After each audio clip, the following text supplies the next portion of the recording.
নিয়মের বাইরে গিয়ে তাওহিদ হৃদয়ের শাস্তি কমানোই বিসিবির চাকরি ছেড়ে দেওয়ার সিদ্ধান্ত নিয়েছেন আইসিসির এলিট প্যানেলের আম্পায়ার শরীফুদ্দৌলা ইবনে শহীদ সৈকত।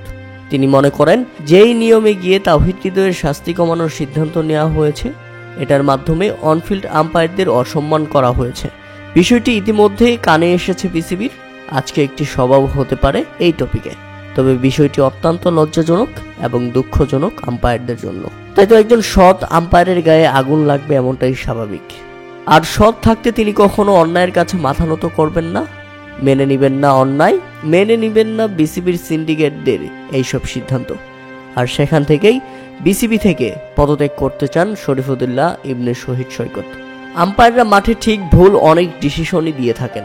আম্পায়ারিং এর এই কাজে কেউ শতভাগ নির্ভুল থাকতে পারবে না, ভুল হবেই। শরীফুদ্দৌলা ইবনে শহীদ সৈকত দারুণ আম্পায়ার হলেও তিনিও ভুল সিদ্ধান্ত দিয়েছেন মাঝে মাঝে, এমনটা হতেই পারে।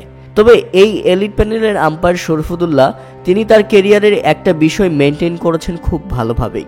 তিনি কখনো নিষ্ঠার বাইরে যাননি, সৎ থাকার চেষ্টা করেছেন। আর এজন্যই শরীফুদ্দৌলা ইবনে শহীদ সৈকত কখনো হাত মেলাননি সিন্ডিকেটদের সঙ্গে। এজন্যই শরীফুদ্দৌলা ইবনে শহীদ সৈকত গ্লোবাল ক্রিকেটে সবচেয়ে পরে এসেছেন। সম্প্রতি অ্যাওয়ার্ড ফাংশনে সৈকতকে যখন জিজ্ঞাসা করা হয়, আপনি যে জেসওয়ালকে আউট দিয়েছিলেন, সেটা নিয়ে তো অনেক তর্ক বিতর্ক হয়েছে পরে। কি মনে হয়, বাংলাদেশেও যদি এরকম আউট দিতে হয়, আপনি সেটাতে কি আউট দিবেন? সৈকত বলেছিলেন, অবশ্যই আউট দিতাম। আমার কাছে এভিডেন্স যেটা বলবে আমি সেটাই করব। আমি বাংলাদেশ হোক কিংবা ইন্ডিয়া কিংবা অস্ট্রেলিয়া, যেখানেই থাকি না কেন, আমি সঠিক সিদ্ধান্ত কিংবা এভিডেন্স যেটা সত্য বলে আমি সেটাকেই সত্য বলি। লোকটা অন্তত অন্যায়ের সাথে কখনো আপোষ করেনি।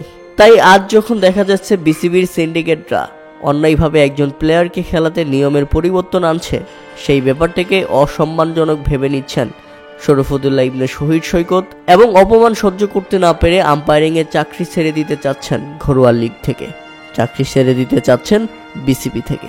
প্রিয় দর্শক, এই ব্যাপারটিকে আপনারা কিভাবে দেখছেন তা অবশ্যই আমাদের কমেন্ট করে জানাবেন।